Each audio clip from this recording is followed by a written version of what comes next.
Are you looking to start your self-care routine, but you're not exactly sure how to start? Well, today I am going to share how I practice self-care in hopes that it'll inspire you to start your own self-care routine. Let's talk about it. Hi, I'm Cherith Fluker. Welcome back to the channel. Here I love helping busy women be unapologetic about putting themselves first. And today I am sharing how I practice self-care so that it can maybe inspire you to start your own self-care routine. Number one is something that I struggled with for a long time, but it is exercising at least 5 times a week. I have been able to tell over the years the difference when I'm exercising regularly and when I'm not. It is so important for us to get that physical activity in and be intentional about getting those days of workouts in because it helps us in so many ways. I have a blog post that talks about the benefits of exercise that I'll link down below, but having that extra or having that routine in place helps me to it gets my day started. I know that if I don't get up in the morning to exercise, it's likely not going to happen. And plus, I feel so much better when I get it done in the morning. I feel like I'm more energetic, less irritable. I can tell the changes in my body. There's just so many benefits to exercising. So that is one way that I practice self-care. Number 2, I try to make healthier eating choices more often than not. I am not perfect with this, and I am no way trying to say that you need to put away all of your junk food. We know what's good for us and what's not good for us. I know that my body does better when I am eating healthy, so I try to make those choices more often than not. A good rule of thumb that I use is I say if I'm eating well or making good choices about 80% of the time, then I'm good.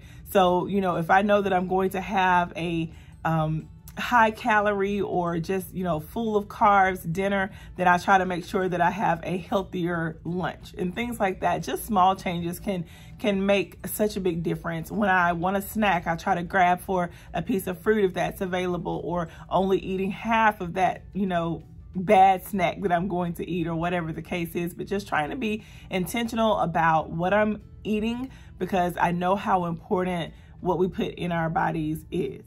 Number 3, reading the Bible or meditating. That is something that I do to practice self-care. It is so important. I have the Bible app on my phone. If you're not somebody who, you know, wants to read the Bible, there are other motivational books that you can read, but something to just help to put some positivity inside of you so that you can exude that positivity. There's so much negativity going on in the world right now that it is just nice to have something to cling to, have something to remind you of, you know, the good things that we need to be doing and how we should be living and things of that nature. So that is something that I do to practice self-care. Number 4, meal prepping for the week. That helps so much. I can't even begin to tell you how it helps me with you know, making those healthier choices that I was talking about earlier, because I've noticed that if I don't prepare or if I don't have an idea of what I'm going to eat, that's usually when I end up in a drive-through or something. So I just really try to find those foods that I can cook ahead of time and to prepare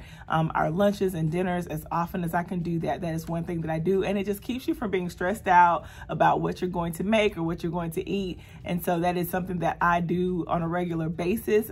Salads, I go ahead and prep those. I prep veggies. I get my meats ready for the week as often as I can. Not perfect by any means, but it is something that I do, and I can definitely tell that my weeks are better when I do that because I'm not stressed out about food. Number 5, sending texts or cards to my friends and family.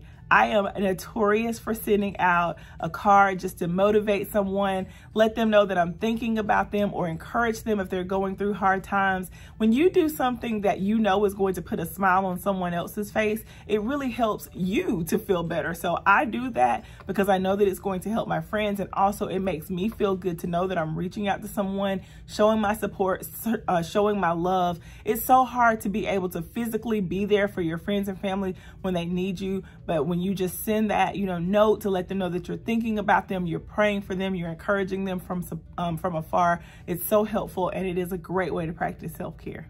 And number 6, spending time with my friends and family. I know earlier, like I said, it is hard because everyone is booked and busy and has so much to do. It is really hard to be able to match your schedules up to be able to spend that much needed time with your friends. But you know what? It makes it so much more special when you're able to spend that time. So I'm really intentional about trying to schedule time for dinner with my friends or catching up with them for a face-to-face, maybe weekend together or something like that. But it is nice to be able to look forward to that. And I cherish those times that I do have. My kids are going off to college now, so I don't have the luxury of seeing them every day. And it's so special when I do get to see them. So same thing with my friends. I don't get to see them because we all have other responsibilities. But when I do see them, I cherish that time together. And I try to make sure that we make memories, we laugh, we talk, we try to keep it real positive so that we are using that time to re-energize and to just love on each other and again, support each other. So yeah, anytime that I have that I can spend with friends and family, I'm definitely doing it. So these are just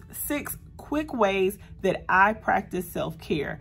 Don't overthink it. Self-care is doing what you need to do to take care of you. Think about those things that really put you in a good place and help you to be your best self, and try to do those things more often.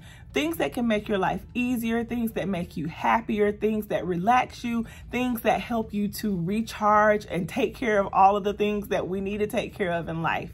Don't make it hard, but we do want to make sure that we're making it a routine. We want to try to find ways in every single day that we can do something for ourselves. If we put ourselves on the back burner and continue to do that, we are going to be headed for burnout, stress, and overwhelm, and we're not going to be able to take care of any of those things that we have to do. So just remember, self-care is not selfish. Self-care is necessary, and I hope that you can use these tips that I just shared with you to inspire you to establish your own self-care routine. I'll see you in the next video.